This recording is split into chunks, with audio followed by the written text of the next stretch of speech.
Sir வணக்கம் sir. வணக்கம். சமீபத்தில் அதாவது பார்த்தீங்கன்னா ரஜினிகாந்த் அவர்களுடைய 174 படம் ப்ளஸ் கமல்ஹாசன் அவர்களுடைய 238 படம், அது ரெண்டு பேரும் சேர்ந்த படங்களுடைய லிஸ்ட்டு. இந்த படத்துக்கு உண்டான அஃபிஷியல் அனௌன்ஸ்மெண்ட் விட்டுருக்காங்க. அவங்க பார்த்து வெளியிடும் போதே வந்து ஒரு டிஃப்ரெண்ட்டான ஒரு ஐடியா ஃபாலோ பண்ணாங்க. என்னென்னா, முதல் நாள் வந்து 7/12க்கு ஒரு அப்டேட் வருதுன்னாங்க. அந்த 7/12க்கு மறுநாள் 12/7க்கு ஒரு அப்டேட் வருது அப்படின்னாங்க. என்னன்னு விசாரிக்கும் போது தெரியும், உங்களுக்கே தெரிஞ்சிருக்கும், அது கமல்ஹாசன் பிறந்த தினமும் ரஜினிகாந்த் அவர்கள் பிறந்த தினமும் டைமை பேஸ் பண்ணி அவங்க பண்ணியிருக்காங்க. முதல் நாள் ஒரு தேதியும் இரண்டாவது நாள் ஒரு டைமும் கொடுக்க வேண்டிய அவசியம் என்ன சார்? அது பேலன்ஸ் பண்ணுறதுக்காக தான். அதாவது ரஜினி ரசிகர்களுக்கு என்னடா தலைவர் பேர் முதல்ல வரல, கமல் பேர் தான் முதல்ல வருது. அதே போல் அந்த பிறந்த அந்த டைம் இருக்குது பாருங்கள், அதில் முதல் கமல் பிறந்த நாள் 7ஆம் தேதி அதான் முதல்ல வருது, ரஜினியோட பிறந்த தேதி அடுத்து வருது அப்படின்ற ஒரு சின்ன உறுத்தல் அவங்களுக்கு. அதை பேலன்ஸ் பண்ணுற மாதிரி வந்து அடுத்த நாள் பார்த்திங்கன்னா ரஜினியுடைய பிறந்தநாள் முதல்லையும் கமல் பிறந்தநாள் ரெண்டாவதாகவும் அவங்க போட்டிருக்காங்க. ஆனால் படத்துக்கு தலைப்பு பார்த்திங்கன்னா KH×RKன்னு தான் போட்டிருப்பாங்க. கமல்ஹாசன் ரஜினிகாந்த் அப்படி தான் போட்டிருக்காங்க. இது ரஜினி சொல்லித்தான் வந்து இது நடந்தது அப்படின்னு சொல்கிறாங்க. ஏன்னா ரஜினியை பொறுத்த வரைக்கும் வந்து என்னதான் தான் வந்து உச்சத்தில் இருந்தாலும் தன்னுடைய நண்பரை வந்து ஒரு நாள் வந்து விட்டு கொடுக்க மாட்டார். காரணம், இந்த இண்டஸ்ட்ரியில் அவர் நடிக்க வரும்போது கமல்ஹாசன் வந்து பெரிய ஆள், கமல்ஹாசன் வந்து பெரிய ஒரு ஹீரோ. இப்போ எப்படி சிவகார்த்திகேயன் எமர்ஜி ஆகிறாரோ அந்த ரேஞ்சில் இருந்தார் கமல் சார் அப்போ 1975. அப்படி இருக்கும்போது முதல்ல நடிக்க வந்த தனக்கு ஈக்குவலாக இடம் கொடுத்து அவருடைய கார்லேயே அழைச்சிட்டு போகிறது, அந்த மாதிரி வந்து ரொம்ப நட்பாக அவங்களுடைய கேரியர் வந்து ஸ்டார்ட் ஆச்சு. அதன் பிறகு கிட்டத்தட்ட 18 படங்கள் ரெண்டு பேரும் ஒன்றா சேர்ந்து நடித்தாங்க. அதே போல் அந்த 18 படங்களுக்கு பிறகு தங்களுக்கு சம்பளமாக தரப்படுவது வந்து ரொம்ப குறைவாக இருக்குது. தங்களை வைத்து அவர்கள் சம்பாதிக்கிறாங்க, ஆனால் நமக்கு ஏற்ற சம்பளத்தை தரல அப்படின்னு சொல்லி கமல் சார் ஃபீல் பண்ணி தான் நாம் இனிமேட்டு தனித்தனியாக நடிப்போம், ஒன்றா நடிக்க வேணாம் அப்படின்னு சொல்லி அதுலேருந்து ரெண்டு பேரும் தனித்தனியாக படம் பண்ண ஆரம்பித்தாங்க. ரெண்டு பேருமே உச்சத்துக்கு போனாங்க, பெரிய சம்பளம் ரெண்டு பேருக்கு அமைஞ்சது. ஸோ இதுக்கு காரணமும் கமல்ஹாசன் தான் அப்படின்னு எல்லா மேடைகளையும் ரஜினி தவறாமல் சொல்லுவார். ஸோ அப்படிப்பட்ட தன்னுடைய நண்பனை முன்னிலைப்படுத்துறதில் தவறு இல்லை. தன்னுடைய பேர் அடுத்து வர்றதுனால வந்து தனக்கு எந்த விதமான இழுக்கும் ஏற்பட போவதில்லை அப்படின்னு ரஜினி சார் ஃபீல் பண்ணியிருக்காரு. அதனுடைய விளைவு தான் கமலுக்கு முக்கியத்துவம். கமல் எப்பயுமே கமலை வந்து தன்னுடைய கலையுலக அண்ணான்னுவார், எனக்கு சீனியர்னுவார். எந்த இடத்துலையுமே தன்னுடைய படங்களில் கூட வந்து மிக மரியாதையோடு தான் கமல்ஹாசன் பேரை பெரிய கமல்ஹாசன் பேர் இவர் அப்படின்வார். ஒன்றும் இல்லை, ஒரு எந்திரனில் ஒரு டைரியை ரோபோ படிக்கும், அப்படி படிக்கும்போது டெலிஃபோன் டைரக்டரை படிக்கும், அப்படி படிக்கும்போது கூட ஒரு அட்ரஸை படித்து சொல்கிற மாதிரி காட்சி வரும், அது கமல்ஹாசன் வீட்டு முகவரி அப்படின்னு குறிப்பிடுற மாதிரி. இப்படி நிறைய சிவாஜி படத்தில் பார்த்தா அந்த இதில் முல்தானி மட்டி அப்படின்னு சொல்லிட்டு போய் அதில் படுத்துக்கிட்டு இருப்பார், கழுவிட்டு வந்து அப்படியே கமல்ஹாசன் மாதிரி பண்ணுவார். இப்படி தன்னுடைய நண்பனை வந்து எவ்வளோ முடியும் அவ்வளோ பெருமைப்படுத்தி பார்த்தவர் தான் கமல்ஹாசன். அப்படி இருக்கும்போது கிட்டத்தட்ட 46 வருஷத்துக்கு பிறகு ரெண்டு பேரும் ஒன்றா சேர்றாங்க. அதில் வந்து மிகப்பெரிய ஸ்டேட்டஸில் இருக்கும்போது ஒன்றா சேர்றாங்க. அப்படிப்பட்ட ஒரு படத்தில் கமலை இன்னும் கூட நம்ம பெருமைப்படுத்தணும் அப்படின்னு நினச்சி கூட ரஜினி இதை செய்யலாம்.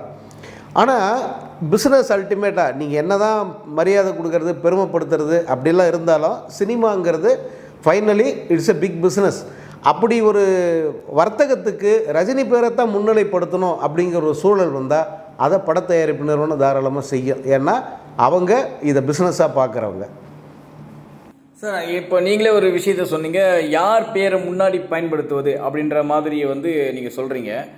எனக்கு ஒரு கேள்வி கேட்க தோணுது. என்னென்னா, கண்டுகொண்டேன் திரைப்படம் நீங்கள் பார்த்தீங்க, அதில் வந்து மம்முட்டி அவருடைய பேரை தான் முதல்ல. ஆமாம், ஏன்னா அவர் வந்து சீனியர் நடிகர் வேறு, ப்ளஸ் வந்து அந்த படத்துக்கு எல்லா நடிகரோடைய ஒரு பெரிய டாப்பில் இருந்தவர். ஸோ அதனால் மம்முட்டி அவர்களோட பேர் முதல்ல பயன்படுத்தி அதுக்கப்புறம் அஜித் குமார் அப்பாஸ்ன்னு போட்டாங்க. இப்போ என்னென்னா, இதில் ஒரு குழப்பமான சூழ்நிலை இருக்குது. என்னென்னா, ரஜினிகாந்த் அவர்கள் கமல்ஹாசன் திரைத்துறையில் சீனியர், திரைத்துறையோட ஒரு அண்ணாவாக இருந்தால் கூட ஒரு பக்கம் பார்த்தீங்கன்னா ரஜினிகாந்த் வந்து இவருடைய வயதில் மூத்தவர்.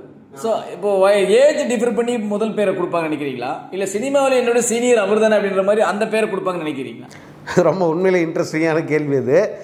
அது வயசில் வந்து ரஜினி சீனியர் தான், கமலை விட கிட்டத்தட்ட 4 வயது மூத்தவர் ரஜினி. அதே நேரம் வந்து சினிமாவை பொறுத்த வரைக்கும் வந்து எக்ஸ்பீரியன்ஸு, இதில் என்ன சாதனை பண்ணியிருக்காங்க அதுதான் முக்கியமானது. அப்படி பார்த்தா கமல்ஹாசன் வந்து 5 வயசுலேருந்தே சினிமாவில் நடிக்கிறார்.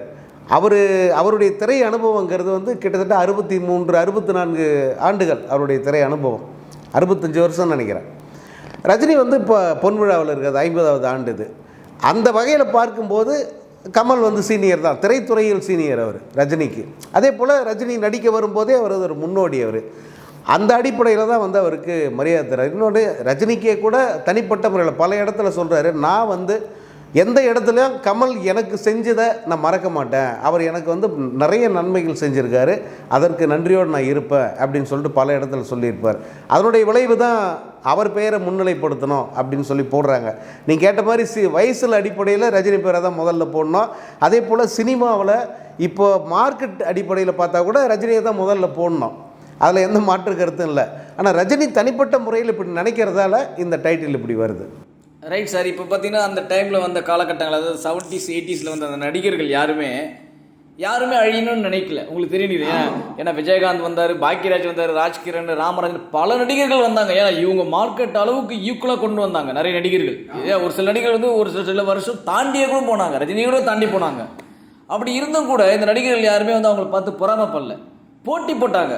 அடுத்த படம் நான் இவருடைய பெரிய வெற்றி கொடுக்கணும் அப்படின்ற மாதிரி போட்டி போட்டாங்களே தவிர யாரும் பொறாம மட்டும் படவே இல்லை. ஆனால் இன்றைக்கி அந்த ஒற்றுமை வந்து இன்றைக்கி இருக்கிற அந்த அடுத்த கட்ட நடிகர்கள்கிட்ட கிடைக்கலையோ இல்லையோ இவங்களுக்குள்ள பொறாமை இருக்குதோ, ஏன் ரஜினி கமலை பார்த்து கூட அவங்க கற்றுக்க மாட்டாங்க அப்படின்ற மாதிரி தோண வைக்கிறது இல்லை சார். எனக்கு தெரிஞ்சு வந்து திரும்ப வந்து எங்களை பார்த்து கற்றுக்கங்கடா அப்படின்னு சொல்லி தான் ரஜினியை கமலும் இப்படி ஒரு படம் பண்ணுறாங்களோ அப்படின்னு தான் எனக்கு தோணுது. ஏன்னா இந்த 2 பேரும் வந்து 70s ஆரம்பித்தாங்கல்ல, அப்படி ஆரம்பிக்கும் போதே 2 பேருடைய ஒரு ரெண்டு டாப் நடிகருடைய நட்பு எப்படி இருக்கணும் அப்படிங்கிறதுக்கு உதாரணமாக இந்த 2 பேர் தான் நின்னாங்க. அப்புறம் வந்து தனித்தனியாக பிரிஞ்சு நடித்தாங்க. இருந்தும் கூட வந்து ஃப்ரெண்ட்ஷிப் அப்படின்றதில் 2 பேரும் அவ்வளோ உறுதியாக இருந்தாங்க. தங்களுடைய ரசிகர்கள் ரொம்ப கடுமையாக மோதிக்கிற ஒரு சூழல் வந்தபோது கூட 2 பேருமே வந்து அவங்கள அமைதிப்படுத்தினாங்க. டேய், நாங்கள் ஃப்ரெண்டாக தான் இருக்கோம், நாங்கள் போட்டி போடுறோம், அது வேறு விஷயம். போட்டி போடுறதுங்கிறது ஒருத்தர் முன்னேறி போகிறதுக்கு. ஆனால் நாங்கள் சண்டை போட்டுக்கல, இப்போ எப்பயுமே நாங்கள் சண்டை போட்டுக்கிறதில்ல, நாங்கள் எல்லாம் நண்பர்களாக இருக்குன்ட்டு பல மேடைகளை அவங்க பகிர்ந்துக்கிட்டாங்க. அதை வந்து ரசிகர்களுக்கு ஒரு உதாரணமாக காட்டினாங்க.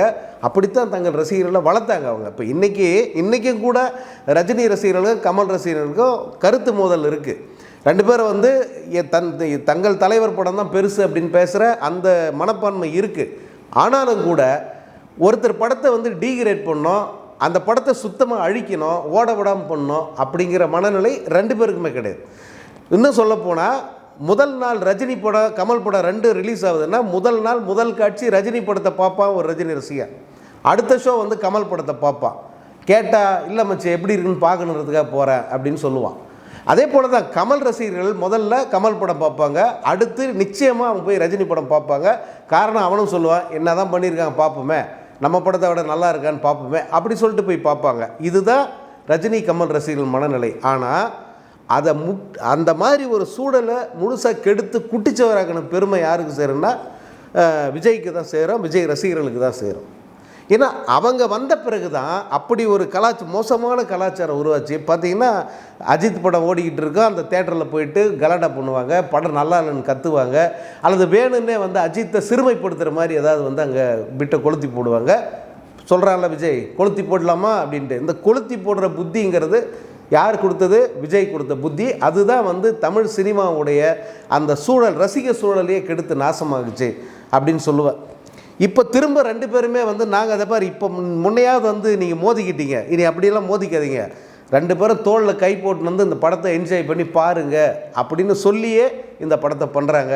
உண்மையாகவே தமிழ் சினிமாவுக்கு கமர்ஷியலாகவும் சரி, இந்த மாதிரி அந்த ரசிகர்கள் மனதில் உள்ள அந்த சூழல் இருக்க அதையும் கூட மேம்படுத்தக்கூடிய ஒரு படமாக இது அமையும் அப்படி தான் நான் பார்க்குறேன். இல்லை சார், நண்பர் வந்து ரொம்ப கஷ்டப்படுறாருன்னு தெரிஞ்ச உடனே அவர் கம்பெனிக்கே ஒரு படம் பண்ணி கொடுக்குறாரு. உங்களுக்கே தெரியும். ஆமாம், சிபி சக்கரவர்த்தி இயக்கத்தை ஒரு படம் பண்ணுறாரு.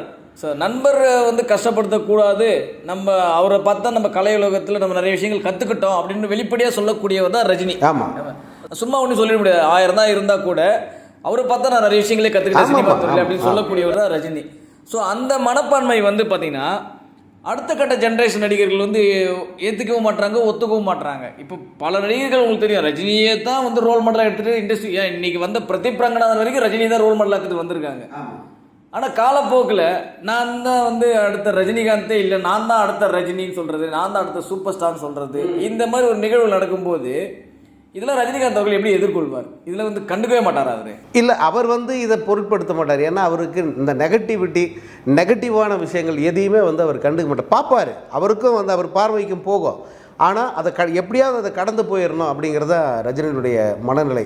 இப்போ இந்த பசங்கள்லாம் ஒரு ஸ்டேஜுக்கு அப்புறம் வந்து ரஜினியை பார்க்குறோம், ரஜினியினுடைய அந்த இடத்துக்கு போகணும் அல்லது அந்த மாதிரி நம்ம உயரணும் அப்படின்னு நினச்சி ஒரு வேலையை பார்க்க ஆரம்பிக்கிறாங்க. ஆனால் போக போக அந்த மனநிலை மனவியாதியை முத்தி போய் நானே ரஜினி, நானே முழு சந்திரமுகின்னு நிற்கிற மாதிரி ஒரு சூழலில் வந்து ஏற்படுது அவங்களுக்கு. அவங்க அப்படி ஒரு மனநிலைக்கு ஆட்பட்டு போயிடுறாங்க. இப்போது நீங்கள் திரும்ப இந்த விஜயத்தான் அதுக்கு உதாரணமாக சொல்ல வேண்டியிருக்கு. விஜய் வந்து எல்லா படத்துலேயும், அதாவது கடைசி படமான அந்த இப்போ படம் பேர் என்ன, லியோ, அது வரைக்கும் வந்து ரஜினி பாட்டை தான் ரெஃபரன்ஸ் யூஸ் பண்ணுறான், ரஜினியை தான் ரெஃபரன்ஸ் யூஸ் பண்ணுறான். எல்லா இடத்துலையும் ரஜினி பேரை சொல்லித்தான் தன்னை வந்து ரஜினியினுடைய ஒரு மிக தீவிரமான ரசிகன், ரஜினி மாதிரியே வந்து நான் வரேன், ரஜினி ரசிகர்கள் எல்லோரும் என் ஆதரவு கொடுங்க, இப்படி சொல்லி வந்து கடைசியில் நான் தான் ரஜினி. இப்போ ரஜினியெல்லாம் ஒன்றும் கிடையாது, நான் தான் டாப், நான் தான் உச்சம், எனக்கு அடுத்து யாருமே இல்லை, அல்லது என்னை விட உயரத்தில் யாருமே இல்லை அப்படின்னு சொல்கிற அளவுக்கு வந்து மனநிலை மாறி போய் ஒரு சைக்கோ மாறி நிற்கிறாப்புல. இந்த மனநிலை வந்து மற்ற நடிகர்களுக்கு வந்துடக்கூடாது அப்படிங்கிறது தான் வந்து எல்லோரும் எதிர்பார்க்குறது. ரஜினியே சொல்கிறது வந்து அதுதான், நீ வாப்பா, அதாவது ரஜினி வந்து வேகமாக நடக்கிறாரு, உங்களால் அவருக்கு சமமாக நடக்க முடியாது. காரணம் என்னென்னா அவர் நடையே அப்படித்தான், வேகமாக தான். சார் இவ்வளோ வேகமாக நடக்கிறீங்க, உங்கள் கூட நடந்து கூட வர முடியலையே சார்ண்ணா. ஏங்கண்ணா, எனக்கு சமமாக நடந்து வர கற்றுக்கான்னுவார், எனக்கு சமமாக வர உன்னை பழக்கிக்க அப்படின்னு சொல்லக்கூடிய ஒரு ரஜினி. ஸோ இந்த பசங்க எல்லாரையுமே வந்து வாங்கப்பா என் இடத்துக்கு வாங்க, ஒரு தப்பு இல்லைன்னு சொல்கிறார். அப்படிப்பட்டவரை வந்து சிறுமைப்படுத்துகிற மாதிரி ரஜினியெல்லாம் ஒன்றுமே இல்லைடா, நான் அவர் இடத்த தாண்டி வந்துட்டேன் அப்படின்னு சொல்கிறது எப்படி இருக்குது? விஜய் பண்ணுறதெல்லாம் அந்த மாதிரி. இதை பார்த்து ஒரு குரூப் வந்து சில நடிகர்கள் வந்து அதே ரூட்டில் போகிறதையும் வந்து நம்மளால் பார்க்க முடியுது.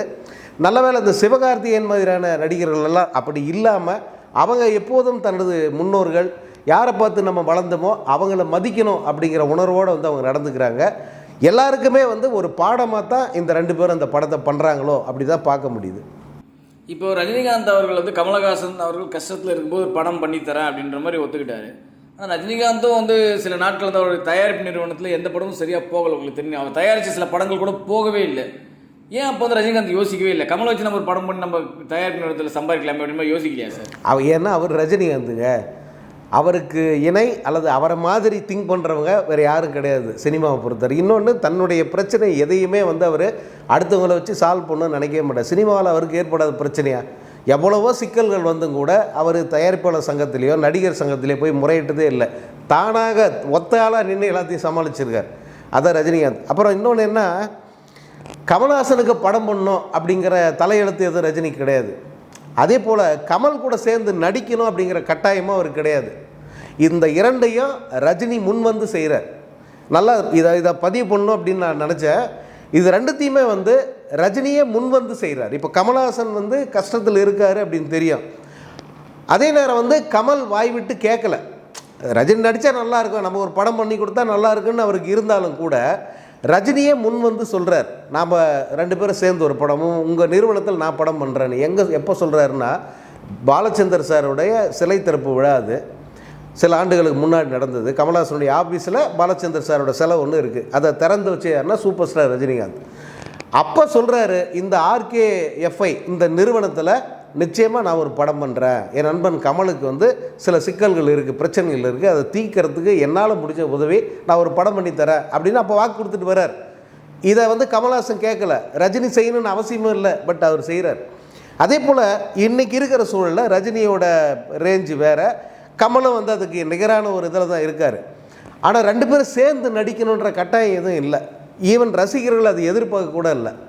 ஆனால் ரஜினியாக முன் வந்து ஒரு படத்தில் நம்ம ரெண்டு பேரும் சேர்ந்து நடிப்போம்னு முடிவு பண்ணுறாங்க. கமல்ஹாசனை வந்து அதை துபாய் ஃபிலிம் ஃபெஸ்டிவலில் சொல்கிறார், நாங்கள் எங்களுக்குள்ளே வந்து அந்த போட்டி இருந்துக்கிட்டே இருந்தது, இப்போ எங்களுக்குள்ளே அது எந்த போட்டியும் கிடையாது, சரி இந்த கட்டத்தில் நம்ம சேர்ந்து நடிப்போம். எப்படி முதல் படம் நடிக்கும்போது இருந்தோமோ அந்த மனநிலையில் இருக்கிறப்போ ரெண்டு பேரும் அதை நல்லா நோட் பண்ணுங்கள். படம் நடிக்கும்போது அபூர்வ ராகங்களில் 2 பேரும் என்ன மாதிரி மனநிலையில் இருந்தாங்களோ அந்த மனநிலையில் இருக்கும். எங்களுக்குள்ளே எந்த போட்டியும் இல்லை, எந்த சண்டையும் கிடையாது.